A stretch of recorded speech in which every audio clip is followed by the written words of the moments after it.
these were? Who does he have to talk to? We know each other because it Not says the outlets. one of the few city attorneys that's ever Who actually. does he have to talk to? Yeah, who do we have to talk to?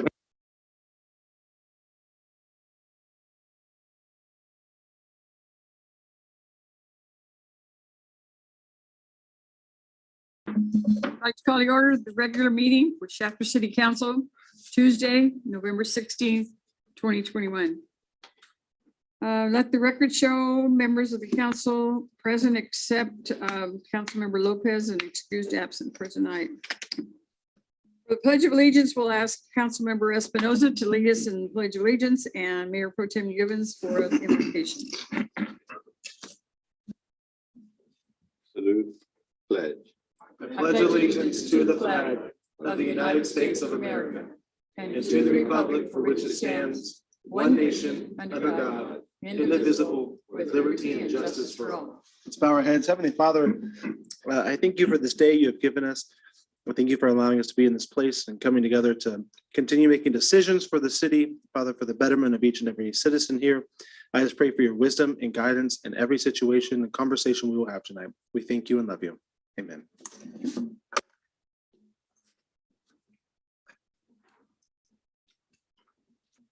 Approval of agenda. We have nothing to change. I will make a motion to approve agenda as read. I'll second. Okay, we have a motion by Mayor Pro Tem Givens, seconded by Councilmember Espinoza. to Approve the agenda. Yes. Yes. Yes. Yes. And the next item is public comment time. Persons wishing to speak on any item included on the agenda or any matter within the subject matter or jurisdiction of the city council are invited to speak from the podium and address the council. Speakers are limited to 5 minutes unless additional time is needed. Please state your name and address for the record before making your presentation. Anyone care to come forward at this time?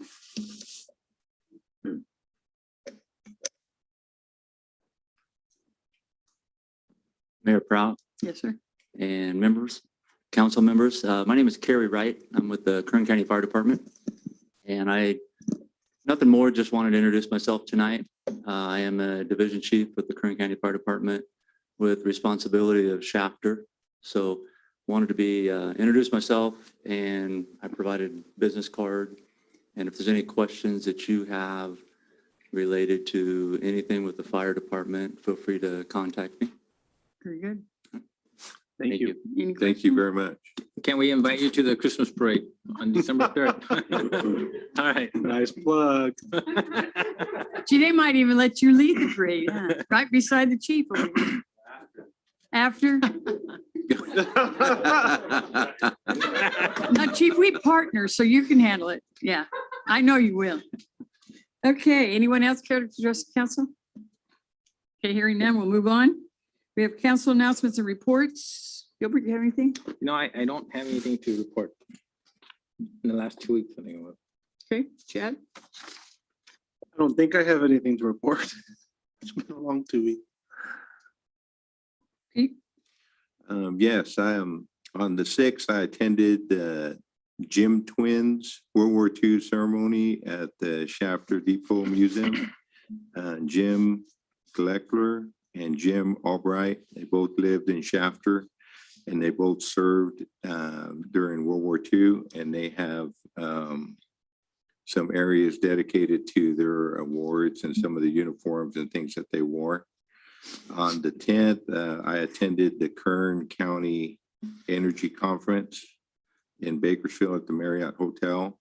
And it was interesting, some of the information that they shared with Kern County and how Kern County is at the lead of a lot of the things going on. So I was happy to hear that as far as like solar and wind power. And then on the 12th, I attended the Employees Appreciation Dinner at the Tin Cup.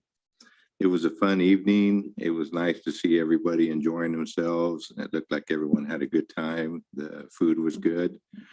On the 13th, I attended the Wings and Wheels event at the Minterfield. had a barbecues going on out there, different types of food, car shows, planes, military vehicles. It looked like everyone was enjoying themselves out there. And just a second note on the employee appreciation dinner, I just like to tell the city employees, thank you very much for the work that they do and for the effort that they put in. So I know they do, they work hard at their job and it shows. So I just like to tell them, thank you very much. That's it. No, it's not. You missed one yesterday. Yesterday. I love it. The oath. Oh, yes. Okay. Yes, there was an oath for a new officer. And it's nice to know that the family is growing, and I wanted to welcome him aboard. Okay, I have a couple in addition to what Pete had, although it seems like we were kind of following each other. But on the 3rd, oh yes, worked with staff and we put up our Thanksgiving display downtown, which has had some really interesting comments. And then today, because we put up a display out at Gossamer Grove, and as I drove by today, the turkey disappeared. The turkey, somebody ate him. He's gone. I know it. I know. I know. You know, somehow we wonder how they, I don't know. He was in the grasses too. Did you file a report? No, I just saw it today. I know. What can I do? Well, but we got 2 chiefs out here. Somebody ought to find him, huh? The turkey, huh? Okay, then also on the 8th, listen to the 617, AB 617. And Linda in the audience here is also in attendance, as well as some of our staff members. Although Michael was not available on that one. And we have some new facilitators that are running the meeting now. And trying to decide how to really get in and coordinate together and partner together so that we can benefit our community of Shafter, because we're in a pilot program, and benefit us because we have money that's earmarked to come and help with improving the air, with giving away mowers, with offering money for your inserts, just a lot of ways to help farmers and their equipment, just a lot of things that we can do. And yet we keep running against walls that makes it difficult to keep the movement going so that we can get this project along and they can certainly move on to other areas. But we are there, and it is going to work, and you're going to see there's a difference in our air already, but it does need to continue to improve. I mean, it's like even at the Energy Summit, if we don't continue to work together, we have to partner. And it's most important that we partner in just about everything.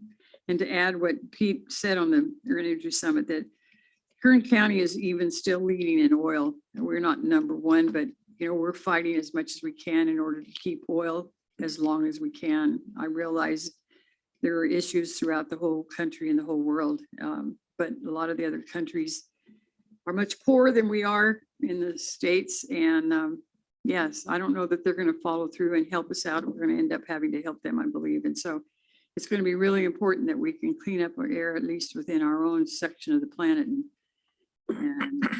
benefit so that all of us can benefit from it. The Minterfield Museum invitation was interesting to go out. I was in the parade, and it was a nice day. By the time the parade started, it was just excellent. Good turnout of people in Bakersfield with little kids and families, and it's really enlightening to see families, and these little kids are just having a good time. It was fun to see them, and I was happy to be invited to attend. The employee appreciation event was something we've done every year except for last year. And so it was fun to get people to come back together. And as Pete said, we had some fun times to get to visit with each other and just to have meals and just enjoy company of all of us together. And then Wings and Wheels is another project. They weren't able to do it. And yet this time they pulled it off, and they had an outstanding display of just about anything. Once again, of the ones that went out there, you know, I don't know, I can ask some of you, I can't say that I saw a lot of Shafter people themselves, and yet I know when I've been out and around, people are telling me that, yes, they were out there. I know I didn't see you, Chief, but I know you were out there.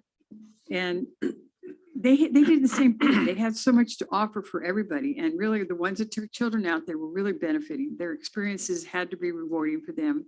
It was worth the time and the effort that they put into that event. And somehow you wonder how you're going to get people to come out. I mean, it's just walk along, just enjoy it for the few hours.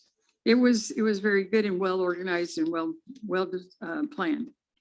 And then the oath of office, it was really exciting to see a lot of our officers come when the oath was exchanged with Timothy and learn that his daddy even had been in law. Is he retired, Chief? Yes. Yeah, I thought he had. And yet the parents were there and his family was there. Really exciting to add another one to our force. So we welcome him too. But that's all we had. Brings us up to tonight. So we'll move forward with the next item, which is the consent calendar. I want to mention some of the items on the consent calendar. We approved checks, payroll minutes, and then we also have an approval of the permit for Lions Club Halloween, holiday parade on December the 3rd on the downtown area. Number 5 is to ratify approval of the Comprehensive Economic Development Strategy for 2021. We refer to it as CEDS, C-E-D-S, and we're applying for some help in infrastructure. Number 6 is accept the public improvements installed with tract 5984. We did some new street light replacement of phase 1. Those were 10-year-old lights, weren't they, Michael? Probably more like 15 or 20 that had failed or fallen over. So Okay. there was a sense of urgency to get them replaced. Yeah, I'm sure it's got to be a great improvement. So, Absolutely. and they're LEDs now, right? Correct. Yeah. Okay, number 7 is to execute the required documentation to that's associated with the receipt and use of funding from the State Water Board. And what it's going to do is help relieve the community with water or wastewater systems for unpaid bills related to the pandemic that we recently had. Number 8 was to authorize and accept the proposal to secure the services of revenue and cost specialists for phase 1 of infrastructure development, an impact fee calculation and nexus for a study that will cost $18,500. And those items will come back to us when we finish the studies. And that was the last item for consent calendar. Any other comments, questions? Okay, we'll entertain a motion. Make a motion to approve as read. Okay, we have a motion by Mayor Pro Tem Givens, seconded by Councilmember Espinoza to approve consent calendar. Yes. Yes. Yes. Moving on to manager reports. The first item is a city council discussion and direction regarding the proposed Core City Residential Solid Waste Services franchise. Sorry, Mayor and Council, this is an ongoing matter that as we are now moving to implement the compliance regulatory of SB 1383, we want to bring this matter before you and get some council direction for your discussion and then input and direction on the implementation as we go into the deadline. Originally it was January 1. However, recent legislation extended that timeline by a couple months. And so cities now have the opportunity to push that out to March 1 for full implementation, which is what we plan to do. The presentation this evening will be made by our Public Works Director, Mike James.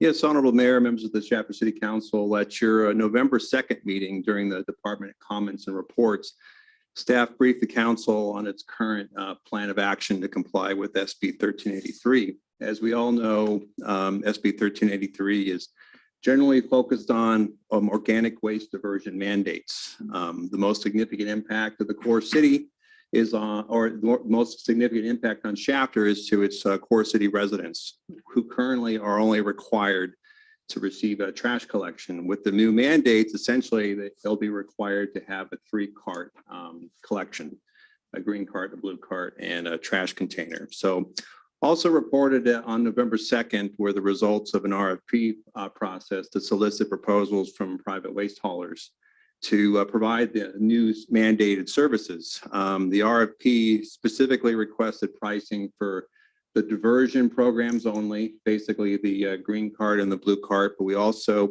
under that scenario, the city would be retaining trash collection.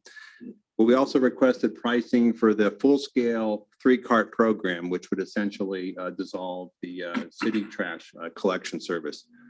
In the RFP, we also requested the details on possible bulky waste collections and collection events as well. So as you know, American Refuge submitted the only proposal in response to the RFP.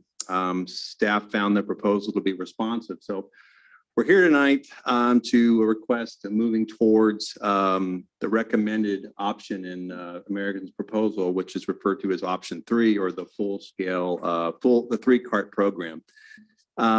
We feel that American's option 3 proposal is the most responsive one for the city to consider at this time. And it's essentially the best, most cost-effective way to conduct and enforce these new programs. So with the franchise fee of 15% added to the proposed collection rates, which is pretty typical, the city residents could expect to pay approximately $27 per month for the 3-cart program. So staff further feels that the most effective use of this 3-cart program is to ensure that it's applied throughout the core city for all of its residents. And we further suggest standardizing curbside collections, which would dissolve alley container service. So but that's a lot for the community to absorb all at once, and it'll impact every core city resident. The good news is that with respect to special waste services, American is offering to conduct at least 2 bulky waste event items, which is what they currently do essentially, but they would be doing this through the franchise. Secondly, they would offer free bulky waste collection curbside once a week at no additional cost if they request the service through American Refuge. So as the city manager pointed out, I believe we're facing a revised deadline of March of 2022 to roll out these new services. And as we pointed out at your November 2nd meeting, we're not going to be able to flip a switch and have everyone with 3 carts all at once, but we're going to work as early as March 1st to get that implemented as quickly as possible. The first step in fulfilling the city's action plan for compliance, and I believe there's an implementation schedule provided in your staff report that shows the remaining steps. One of those first steps is to adopt a resolution of intent to award a new franchise agreement to American Refuge for these new services. And if if directed to tonight, we could have that resolution before you at your December 7th meeting. So prior to that, as your implementation schedule lists, we plan to host the first of 2 public workshops. We listed November 29th, but amongst city staff this week, we determined that Tuesday, November 30th would probably be a better date that particular week to conduct a workshop and have the most participation possible. This would likely be conducted at the Vets Hall, and the targeted time is 6 to 7 p.m. on November 30th. So, but as far as tonight goes, we're here to ask authorization to work towards this new franchise, and we're also here to answer any questions or respond to any concerns you might have. Okay, so you're opening for questions now. Absolutely. You mentioned that we're changing it from the 29th of November to the 30th of November. That's what we're targeting, but we're open to suggestions on that. And then the other one was January 24th, The week of the week of. January 24th. We kind of feel a need to get pretty precise with the first workshop because it's within a couple of weeks, but we're still, the January workshop has yet to be scheduled or. Just really quick to add to that, Mayor and Council, the workshop of the 30th is informational for the community to let them know basically what is SB 1383, what the regulations call for the city to comply with, and how the city intends to comply with SB 1383. The second, What time are you looking at? 6 p.m. we want to do it in the evening to allow individuals to get home from work or wherever the case may be. For about 15 minutes. So you're gone on all that time or just the That's a bad- 30th? That's a bad week. I could probably make it in here for about 15 minutes that day, but it's a bad week. Is this something that you want council to be involved in, or? It's a community workshop. Yeah, If you are available, you can attend. Yeah. yeah, it's not required. So. Yeah, we can also, we can plan to stream via YouTube, and then there'll be a record of it for anybody that That may would be ideal. There's a lot of folks who probably would have tune in and not necessarily be at the workshop. Yeah, Okay, we have the technology now to be able to do that. So, but it'll be at the Vets Hall? yes, we're planning that we'll get a pretty decent turnout, more so from the residents interested, Mhm. particularly in terms of what that service may look like. Yeah. So we want to be proactive in that regard. Okay, any other questions? Okay. Were there any comments from the audience? Okay, I think, What would, Mayor, what would there was, both did that twice a year? Was that, did I do that right? Well, their American would host 2 public drop-off events, similar to what's probably exactly what's held at the Aquatic Center parking lot. You would see something like that at least twice per year. And then in addition to that, American is offering a curbside collection. I believe it's every Friday. We have American with us tonight, and they can elaborate a little bit more. But my understanding is that they're offering, they're going to be in town every Friday, and those that request bulky waste collections can have the materials collected free of charge if they schedule the service ahead of time. Is there a possibility to purchase second Ken, green waste tank? Because I'm not even close on, I have a 300 gallon, and what's going to be given to me is not even close. Morning, or good evening, Chuck Martin, American Refuse, 403 Handle Shafter. In our rate that we supplied, we have individual carts, so if there is additional rate, a person could request it, and it's all in, and it's included if you need more than just a 3-cart rate. So, and there's other special services involved in. These are 90s as well, correct? They're 96s, which is the same size as what the city's using for curbside collection at this time. So theoretically, it's a 96 on the normal trash, 96 on recyclables, and a 96 on green waste, right? I know how you feel on that, which theoretically comes out to 300 gallons for me, myself, and I, versus 300 gallon right now in an alley for 4 of us.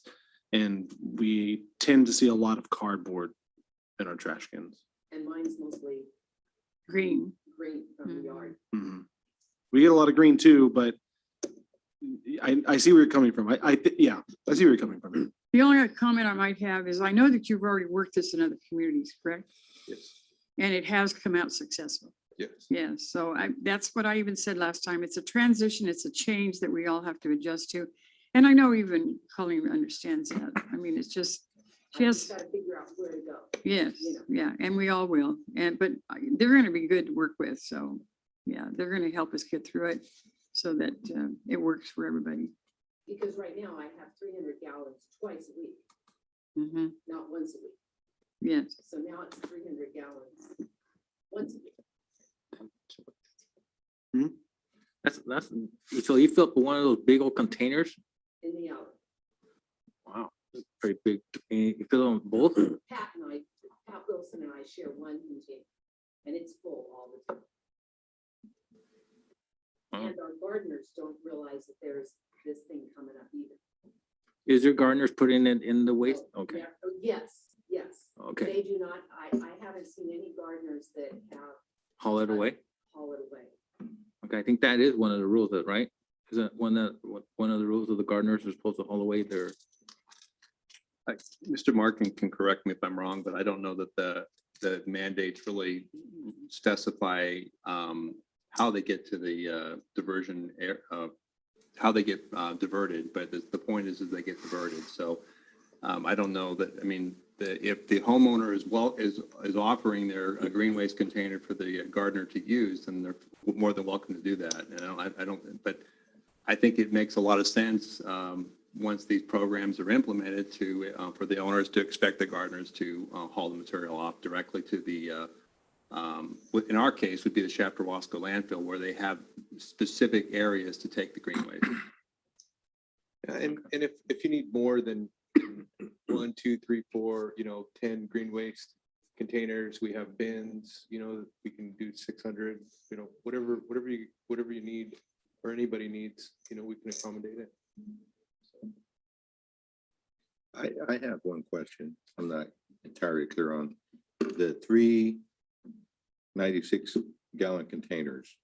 Is there an area where they have to be, where they can't be, behind something?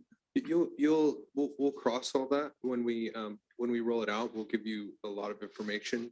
Ideally, we like our cans to be 3 feet apart, not next to a vehicle where we can, we're going to mechanically grab each arm. And so we don't want to accidentally grab a mailbox or grab a car or a basketball hoop or something like that. Okay. But we'll provide plenty of literature when we roll up. I mean, how about storage wise? Where would they be? Where are you going to ask that people store these in a backyard, a fenced in area? Up to, I mean, it's a lot of the storage is up to the city. I don't think the city wants everybody to roll their cans out and leave them out in their curb and gutter all week long. Most cities require that constituents remove the carts within 24 hours of being serviced. Mhm. So, And stored out of sight. yeah, Yeah, that's our choice. I mean, That's what I was asking. that's more of you guys to decide that. For us, as long as we can service it, that's all we hope for. Okay. Okay. I mean, I was just wondering about the individual site, where they'll be stored at, or where they have to be stored at, or where they can be stored at until trash day. Okay. Okay, anyone have any You other want questions? to, or you're asking, I'm sorry, Mayor. No, Councilor Espinoza, was that a question for staff at this? Well, I Well- mean, I was just wondering, I mean, are we gonna be able to put them alongside of our house, alongside a back fence, or do they gotta be inside where I they think- can't be seen? I think there's other best practices we can look at, other cities. I mean, Bakersfield is kind of other cities. I'm sure American Refuge has worked in other cities, and, we can look at what their best practice may be. But typically, you don't want to create a nuisance. You don't want it out and visible, or trash is overflowing wherever. You want it out of sight, as the mayor said. So it's really going to be up to the resident, exactly where they may have room to store them, but we'll provide some guidelines in terms of making sure they're not, creating a blight or in terms of the garbage Right. being out visible from the curbside. Right. Yeah, because I mean, in my particular case, I've been wondering, okay, where am I gonna put these 3 96-gallon containers? Yeah. But okay, Yeah, we were- we'll cross that when we get there. We're driving the other side of town that currently has curbside, and it varies. I mean, some homes have it completely in their backyard because they have a side gate that they can wheel the cars in the back. Others built a barrier to hide them. Other ones just have them tucked in the side yard at a site. I mean, still visible, but not unsightly. So it just varies depending on each of the houses. Mhm. Okay, thank you. have any other comments? No, I think we're gonna have a lot to go over. So You're excited like we are, huh? Yeah. I know it, see? I'm really excited. You might comment on the elderly that can't move the cans, because I've been asked that often. So in our RFP, for anyone who can't remove the cans, we'll provide that service for the customers, but the city will need to provide us that information. So let's say myself, I couldn't remove it, I'll get with the city and provide them, either they're eligible, elder or disabled, and then the city will notify us and we'll take care of that. We do that in all of our other jurisdictions as well, and it's a great program. Right. And they were relieved to hear that because I passed that on to them. Yeah, we do that. We'll walk in, pull the can out to the curb, service it, and then return it back. Mhm. Good. Good customer service. Yes, yeah. Well, I know extended the thoughts of how we worked with the businesses, and you've been doing that already for years. And they weren't excited about having to do it, and I think they're very pleased. It's working out well, so Yeah. it's a good example to tell our people. Yeah, it'll be tough at the beginning. I'm sure a lot of people won't like it, but over time, give it 3 months and then Mhm. everyone will enjoy it. Right. That's usually how it works. Your contact already in the city, and especially with Linda involved with the recycling and everything else, I think is a plus for you people as well as for us, because it shows that it can work. I mean, we have to do something, we have to make those changes, and I think your example is already proven. So, yeah, I'm excited. I look forward to it. Yeah, good.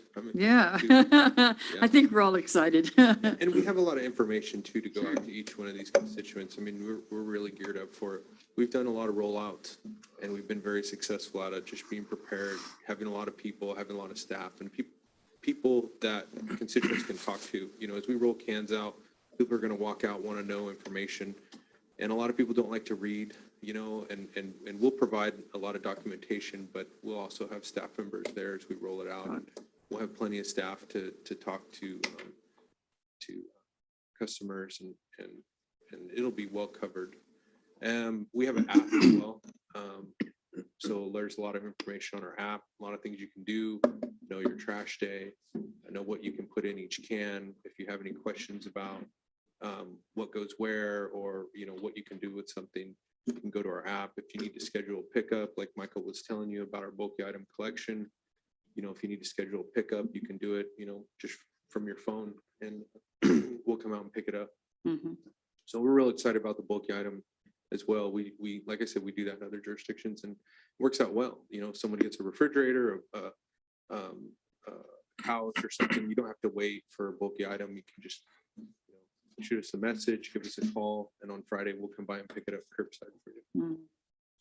And it'll help clean up the city as well. You know, Right. the mattresses, a lot of the stuff that's out there, it'll give it, you know, people, as long as they reach out to us, we'll get it picked up.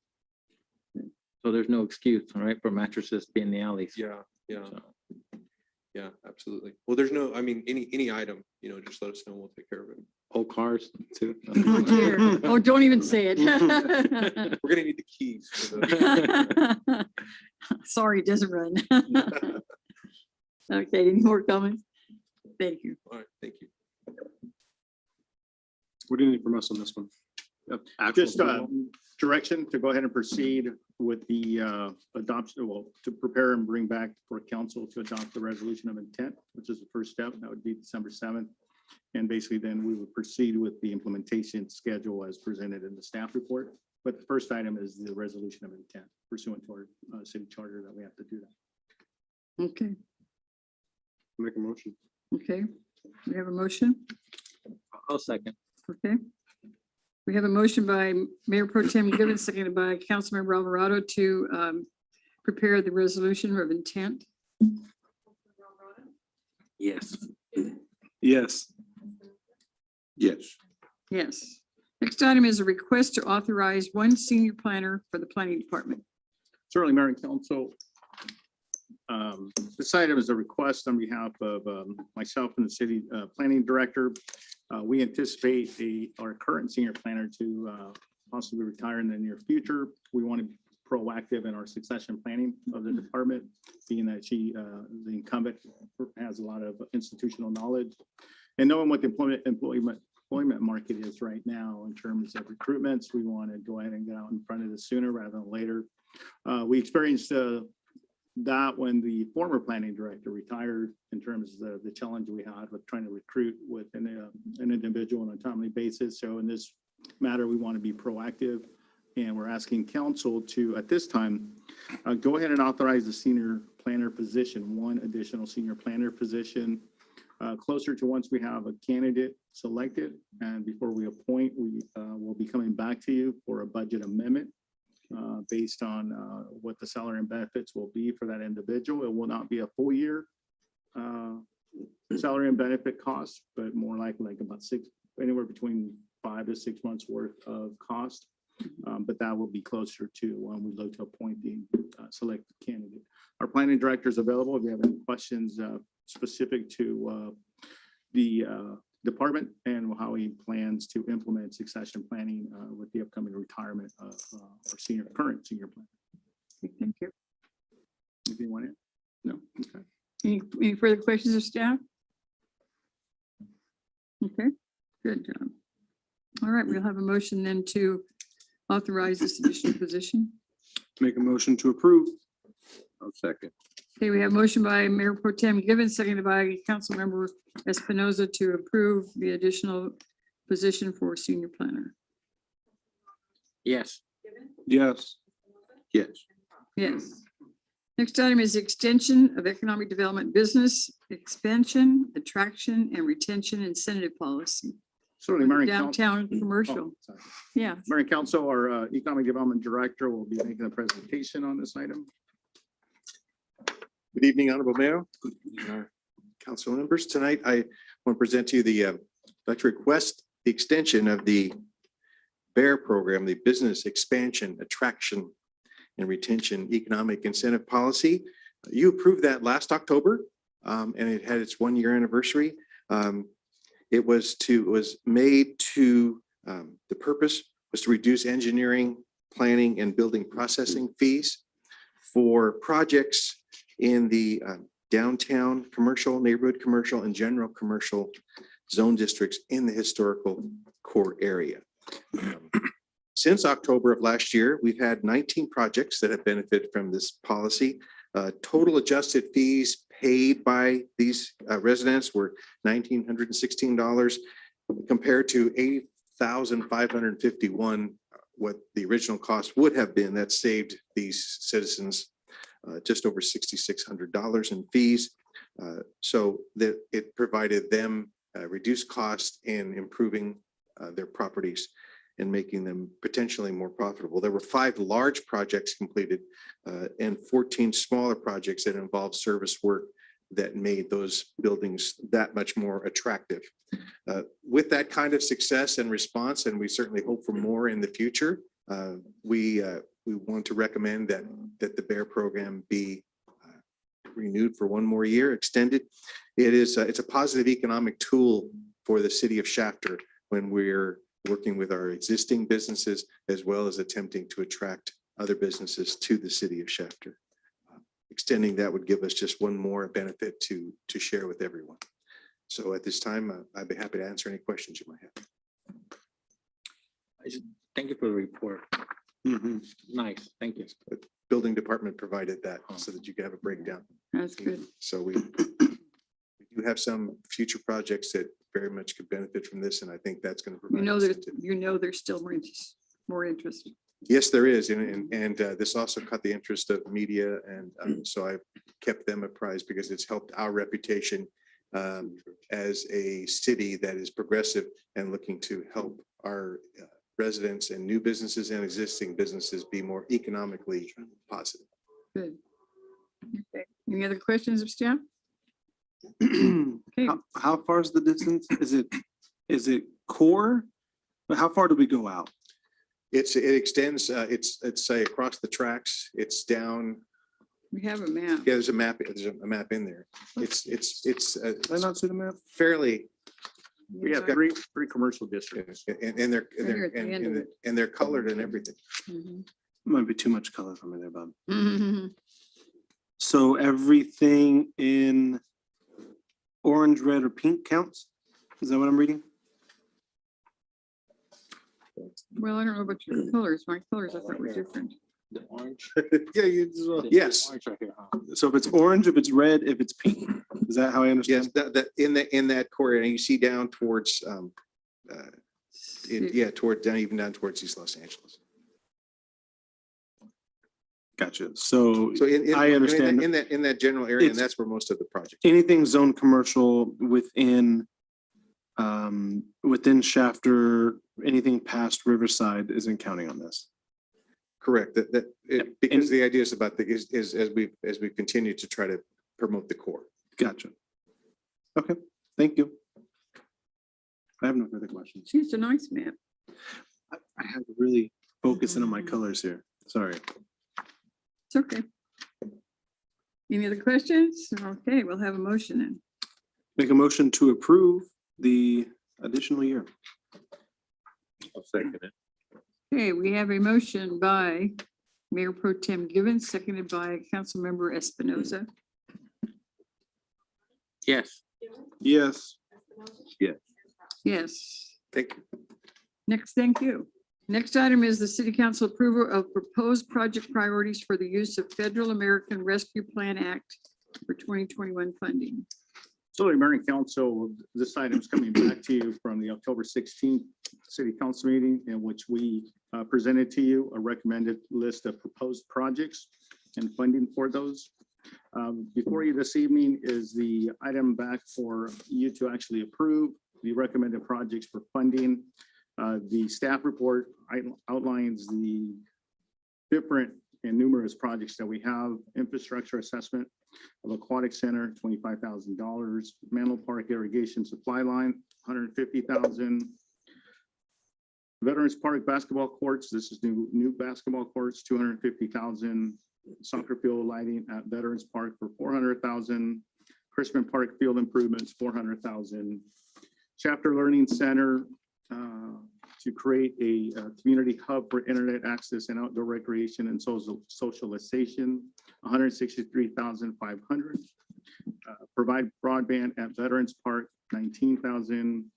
The next two projects are for PD, range improvement project for $11,000. Classroom for the shooting range, $100,000. Premium pay for employees that work during the COVID-19 pandemic, totaling $585. If we are required to conduct mandatory COVID-19 testing for non-vaccinated employees consistent with the federal mandate, $280,000. Replace network equipment at Veterans Park and free public Wi-Fi, $10,000. Sarah Light Gateway at Veterans. This is additional cameras, either Veterans Hall or Veterans. I think we at this point are leaning towards veteran, considering the amount of activity we have out there. $6,500.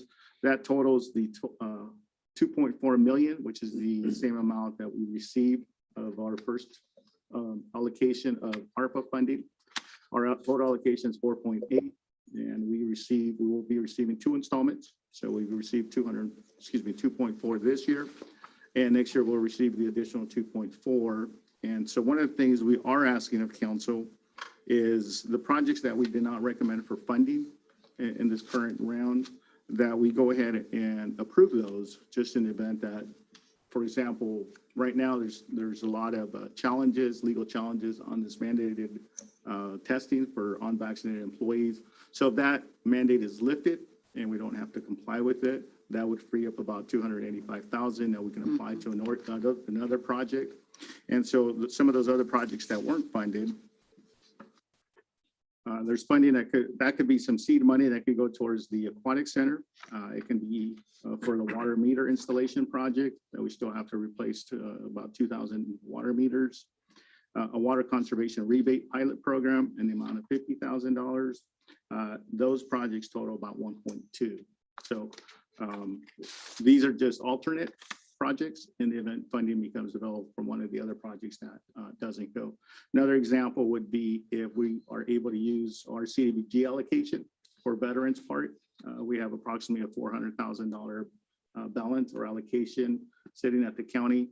So if we're able to use those at Veterans Park to do the soccer field improvements or at Kurtzman, then that would free up some money that we can move over to some of these other projects. And do the pool. Exactly. So it'd be some seed money for the pool, but that's, so in the interest of time, we're asking you to approve the list of the recommended projects totaling the 2.4.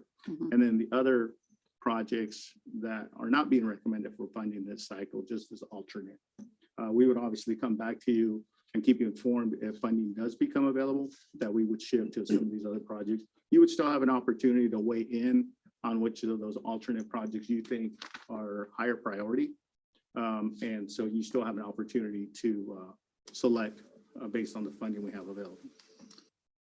You know, it brings a question. Could I ask a question now? Were you finished? Yeah, I'm finished.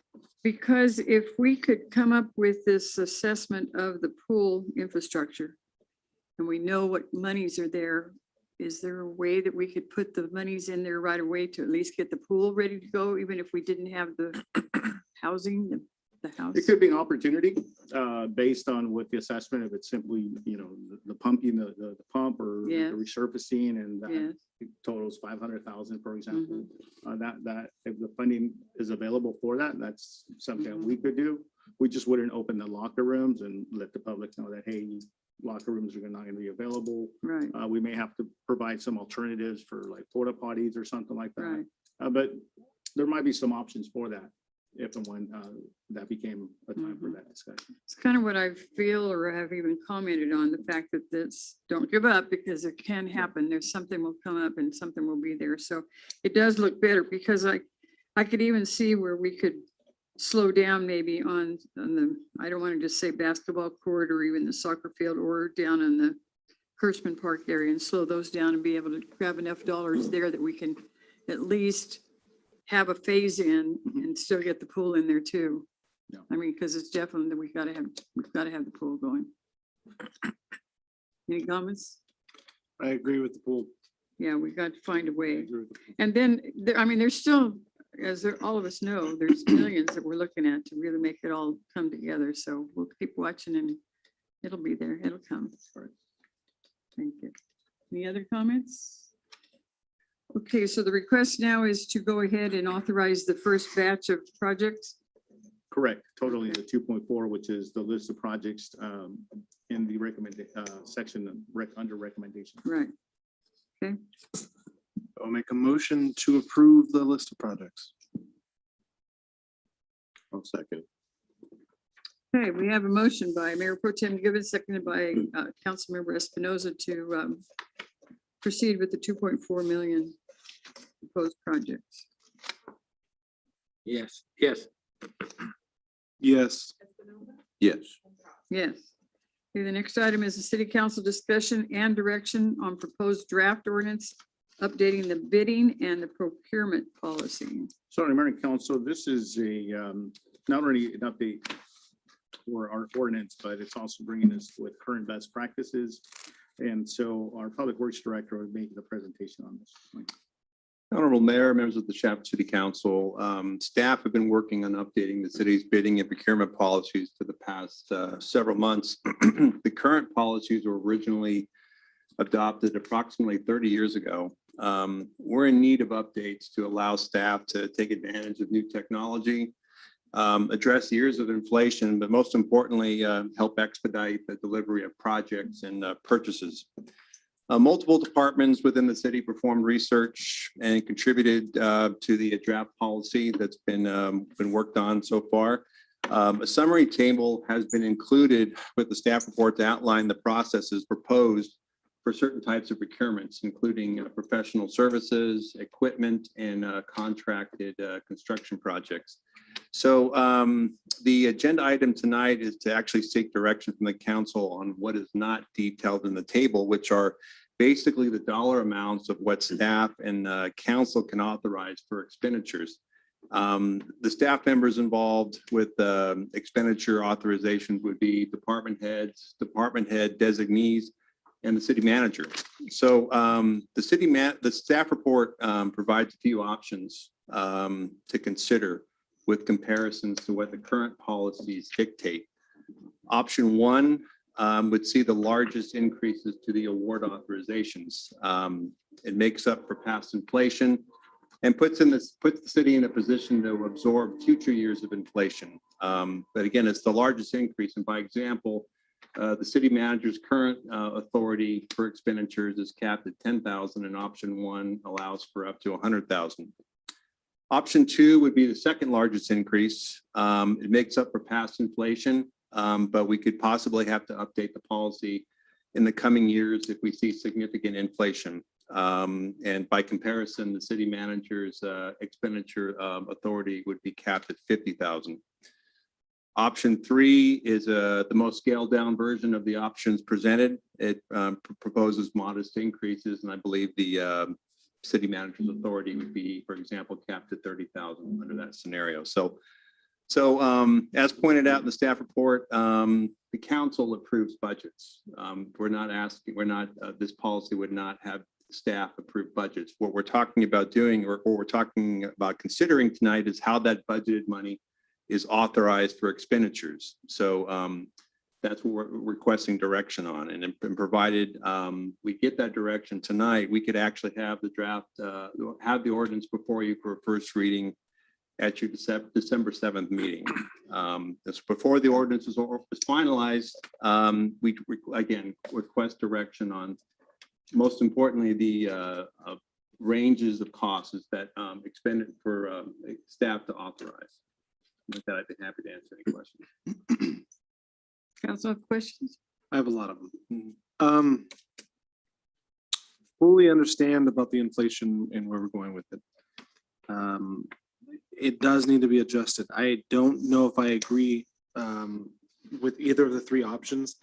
I guess if I'm looking at a procurement process, I'd like to see more of a process instead of a general range. And I understand the idea that if we're doing a project, I'm going to use you for example, that's fine. If we're doing a street project, we've already approved that project. So everything that's going to be purchased and done for that project goes to that project. We know what it was budgeted for. Get it. When I view these numbers, I don't view these numbers as their project specific numbers. I view these numbers as their general service numbers. Gabriel, I'll give you an example. That would be something like a consultant to do something.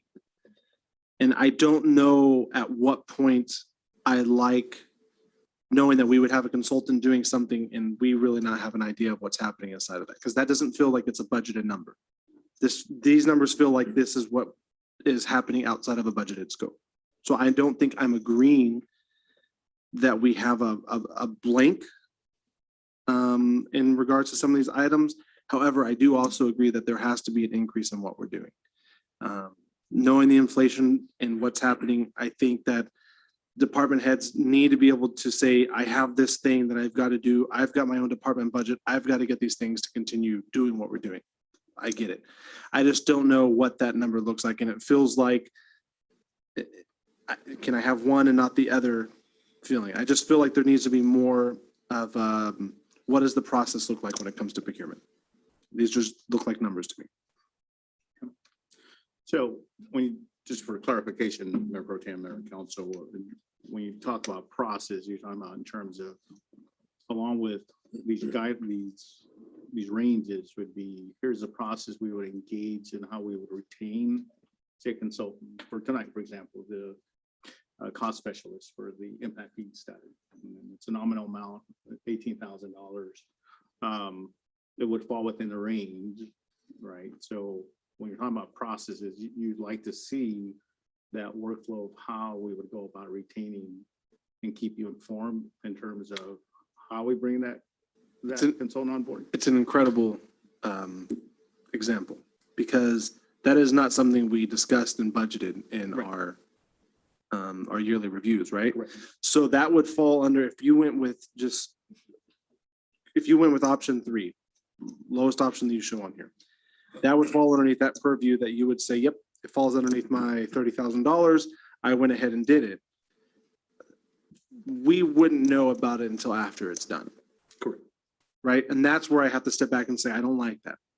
I feel like that doesn't mean we're saying no to it. Obviously, you see, it was a consent calendar. We all agreed to it. Right. But I like to have the conversation with what we're doing with it on unbudgeted or unallocated funds. They're not project specific things, right? So unless this is an award authorization for project specific items, which it doesn't feel like that's what it is. Correct me if I'm wrong. No, yeah, you're right. And that's where I have to step back and say, I don't know if I agree on having a blanket out there for non-project specific items. That would make sense. And you're right, there are those times, and I brought up the cost specialist fund intentionally because that is one that was not budgeted. Right. We did not discuss, when we adopted the budget, we weren't talking about us doing an exit study for impact fees. This came up after the fact. And so I want to defer to our city attorney as to whether we can make a distinction in the ordinance to specify public works projects that this would be applicable from other type of work.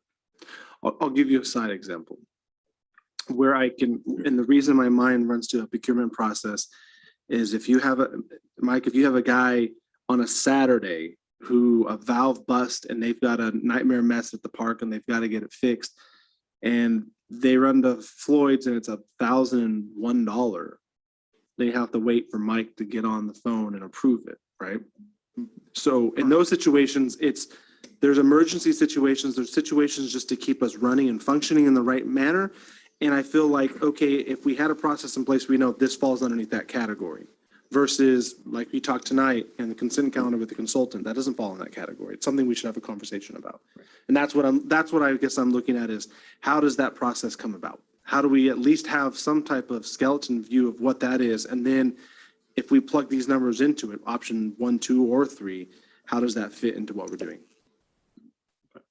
Marco, quick question. Is there a way to make a distinction between the two? Well, yeah, the draft that we've been working on does make distinctions between public works projects, which are construction on any city building or any city facility, versus maintenance projects, which is, landscaping, cleaning the carpets, those types of services, and goods and other services, meaning professional services. So those are the three different types of services. And in fact, we have 3 different types of contracts that we use for each one of those, that the city uses for each one of those types of services. And so these dollar amounts, you can have different dollar amounts for different types of services. You can absolutely do that. They don't have to be the same dollar amounts. And so if you feel more comfortable with one type of project versus others, you could certainly have different dollar amounts for those. The other thing that we use these dollar amounts for is to let staff know what type of bidding procedures they are to use for each range of projects. So for example, a simple example, in some cities, in one of my cities, the range is anything under $5,000, professional consultants, for example, anything under $5,000, any department head can issue that one. Anything under $25,000 has to be informally bid, and by informal, they require at least 3 written bids, at least telephone bids for whatever the consultant services are. The city manager can issue those. And then anything above that goes to the city council through a more formal bidding process or an RFP process. Right? And so that's the way that this one is also going to be structured. But the dollar amounts are really the key, as Gabriel mentioned earlier at the beginning of the staff report. We need sort of your input to figure out where that line is going to be drawn for each type of project. And I can push back and say, I'd like to see that draft and see what we're talking about to tell you where we can put that. Because I think what you said is a great example. There's going to be times that you're dealing with the project, Mike, $30,000 for you to say, yeah, okay, I know how to bid this thing out because we are going to put this in. It's a project. You should be able to have the access to that. But that may be very different than you coming in and saying, I'm going to get the carpets cleaned for $6,000 and I'm good, right? So you mentioned a lot of coming in draft and potential future. I'd like to see those things, at least a part of this, before we say, let's do this and then see this. And the reason the dollar amounts are coming to you first is that we need to plug those numbers into the different types of procedures that are already in the draft ordinance. What if we plug those numbers in and we all come back and realize, man, we should have plugged different numbers in? That's why I guess in my mind, maybe I'm the only one thinking this. I'm sorry. I just feel like I'd like to see what that looks like first and then say, hey, you know what? We were wrong. It shouldn't be 1,000. It should be 5,000 or whatever. And at least have that conversation with it there. Because as I recall, I think the draft also currently says that in situations where the contracts are let out by the city manager or the staff, there is going to be a monthly, granted it's after the fact. It is a monthly review that's going to be placed on a council agenda as a receive and file item. Because those are great calls that we get, right? Hey, you guys are doing this project. When did you guys approve it? We didn't. We didn't know about it until you just knew about it, right? So I don't want to get those calls either. So at least in my mind, I'm not a fan of any of the options because I don't know what options really are going to work unless I'm looking at some type of draft ordinance or policy. Well, Mayor and Council, that's why we brought it to the discussion direction, is just to have this very conversation, to get your input, get your thoughts, and make any modifications. One is, if this is something you're willing to consider, as you're asking, you want to see the draft ordinance, we can come back to you at the next meeting with the draft ordinance. and With blank numbers. Yeah, if you like, and continue the whole discussion direction approach versus you having to, we're not asking for any decision. So we can bring back the draft and then have further discussion. You get an opportunity to see it, talk about it, ask us more questions. If you still feel like this is not something that at a policy level you want to proceed, and that the system we have in place, whether it's got some burdens or not, it seems to be working, that's also the council's discretion. And so, but we can at least bring back the draft ordinance for you to review. I think changes are needed. I think just understanding what that looks like, right? Those, when was this built? 95? This one goes back to 1990 before, Yeah, so. last time it was touched. I don't- Yeah, but it's still, numbers are different. it's the amounts that are down here that raise the question as to approving or allowing an approval with 30,000 versus 100,000. And so it does raise, and I can tell you that Chad and I did discuss this some, and what I've been used to, because I've seen it done in the past, is a whole lot different than what we're looking at now. We had no other discussion as to what we were going to allow, other than I agree. It's outdated what we've had, and we need to look at something else, but it would have been good to have some kind of discussion, maybe in a workshop or whatever at some other time, so that you would know the direction to head out. But if you've gone that far, without approving anything tonight, I think you know that I especially am not so excited about going from allowing $10,000 discretion into 100,000. It just doesn't seem to gel with me. It just doesn't seem to have it. And maybe there's a way to explain it, but I'm not judging characters or people that are here now, but how would you have it with somebody else? I don't feel comfortable about it. So. And those are just ranges. I mean, maybe three different ranges to, Right, I understand that too. And that's what I asked Chad when he and I were discussing it is, how do you see this? I mean, he deals with some of that stuff more than I do, and yet it just seemed quite exorbitant. But, I guess bring forward what you've been working on and let's see what you've got. Yeah, and I mean, we have a good enough version. It's actually quite mechanical. If you read through the ordinance, what we didn't have are the dollar amounts. That's where we were stuck. Again, those dollar amounts they may not even be in these options. It may be different than what we see here, and that's okay. I just want to make sure if we're going to do it, it lasts us for another 30 years. hopefully not. We should be looking at our. Well, I'm not so ordinance. concerned about the years, because you can always change it in another year. I mean, that's not the deal. I mean, we could go with option 3 and then say in a year, we want to change it. And yet we've been cautious enough to make sure that we have the right direction. In the meantime, the summary table does kind of give you an idea of the types of procurements and what distinguishes informal versus formal. So you can at least get familiar with that breakdown prior to our next discussion. Good. Any other questions? So how much, with what we're currently doing, how much of that is a hindrance in what Is there a hindrance? you need to do, without having to come back to the council? I mean, does it slow it down all that much, or is it just like a number that you feel it should be at, or is it a number that would be in that range? And then how often is that number renewed? Is that once a year? The ordinance hasn't been updated since, I think, 1990. It's stated in the staff report. I don't know, there's other discussions that have taken place in the past about it, or if it was brought to council or not. I can't speak to that. But in terms of any hindrance, it's not a hindrance. It's just, I think it slows the workflow, because we have to plan to bring items around twice a month during the council meetings. So that means we have to prepare the staff report, bring it to council. So it's just working. It just adds a little bit of time in the process, because we have to work around the council. No different than when we come to council asking for a project to authorize to issue the plans to go out for a request for proposals. So that we have to, again, plan around the council meetings to bring that forward, just to get authorization to issue the RFP. Even though you're not making any award of contract, it's just to issue the RFP. again, if we have the RFP ready to go, say today, we would have to wait until December 7th to bring it to council without, otherwise, we're outside of our protocols. If we were allowed to just issue the RFP, we would issue the RFP tomorrow, and council, you would still approve awarding the contract. So you still have an input in terms of who gets awarded that contract based on if it's public works project based on lowest bid. So it's not necessarily a hindrance. It's just in terms of the workflow, we have to work around council.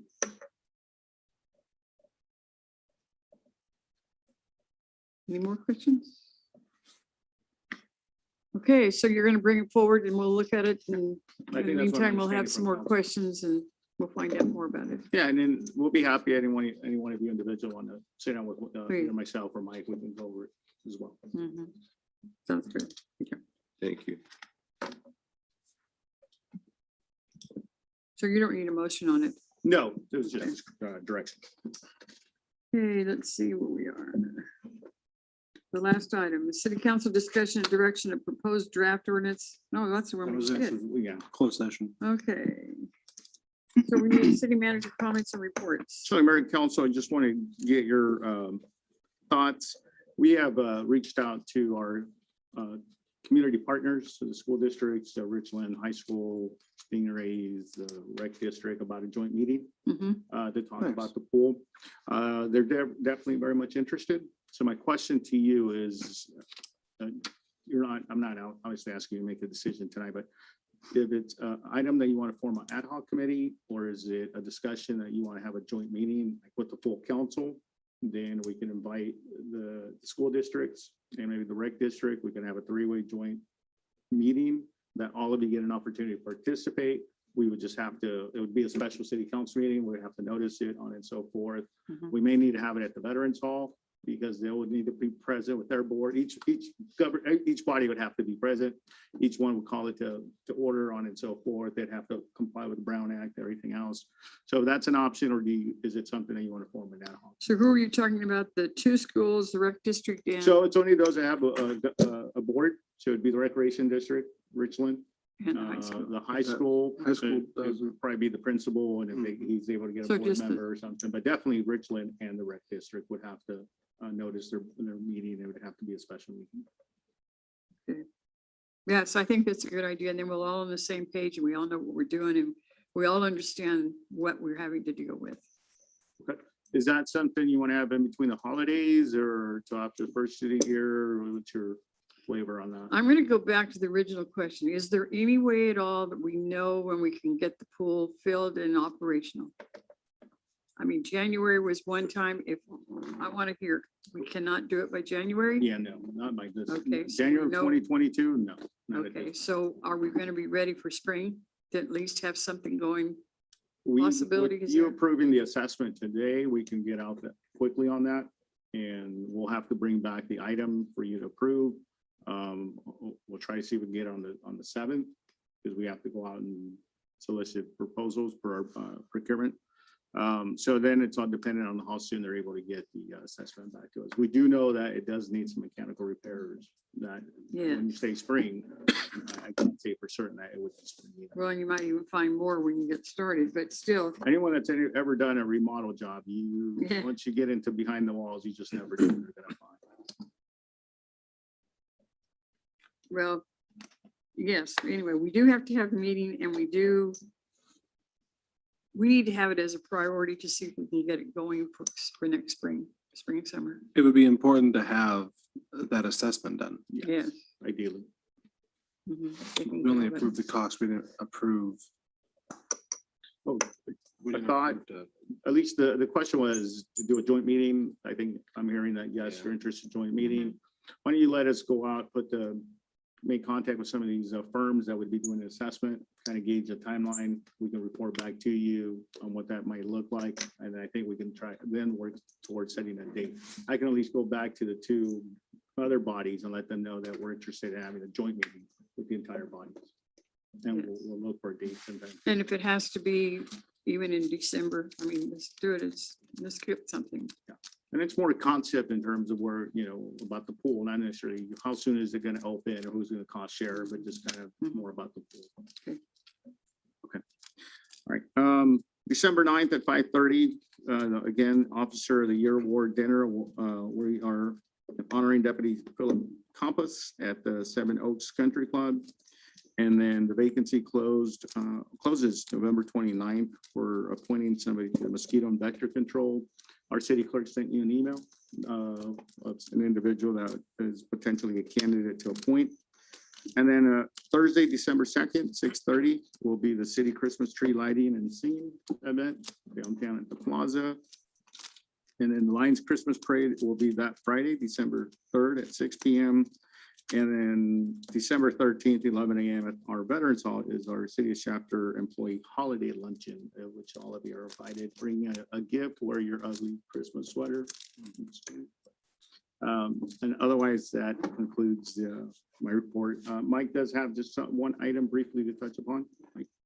Yes, Honorable Mayor, members of the Shafter City Council, Christmas and New Year's Day fall on Saturdays this particular year. So the observed holidays and the actual holidays span from Thursday through Saturday. So Public Works is working on a modified schedule for park services those particular weeks, and hope to have something figured out within the next few days, and so we can share it with you as well as the public. And if I might, I'd also like to let you know that you're aware that we removed a couple of trees here in the grass strip of the parking lot behind us.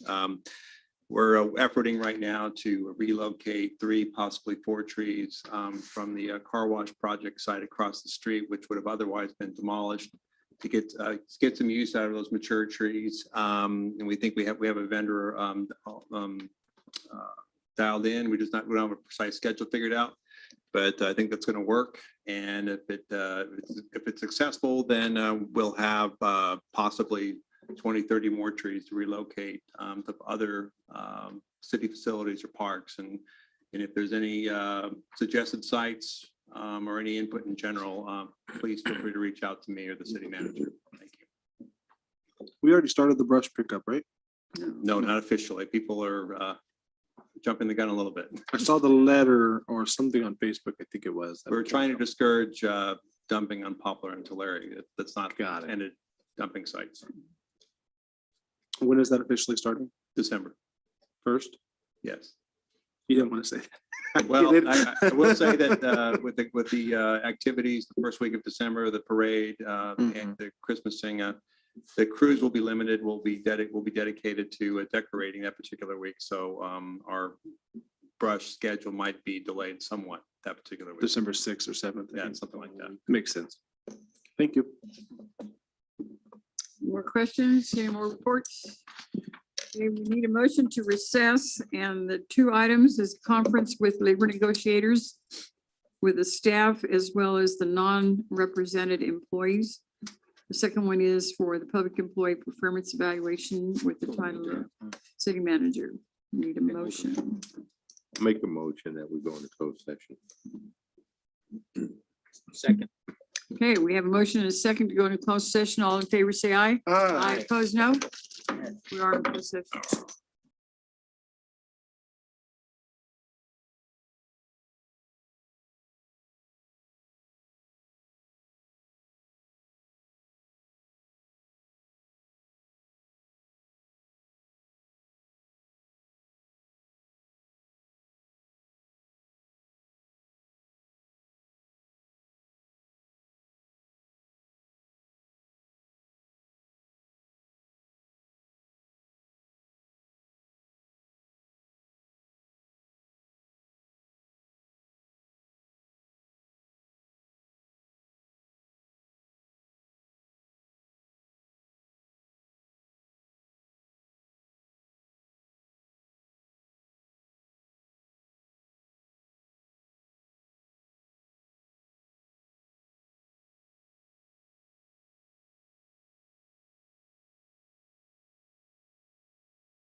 You ready? Clean up.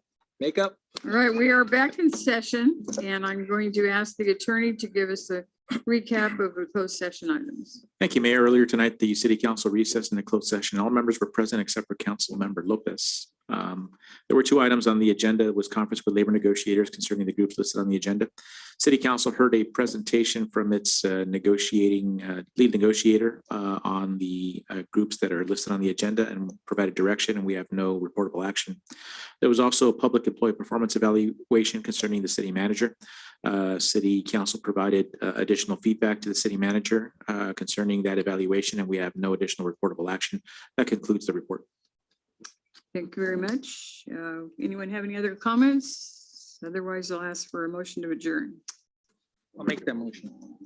Okay. Second. Okay, so all those in favor say aye. I I oppose no, we are adjourned. Did you get that yet? Yes, I didn't have to say anything, guys. That's great. That's good. Safe travels.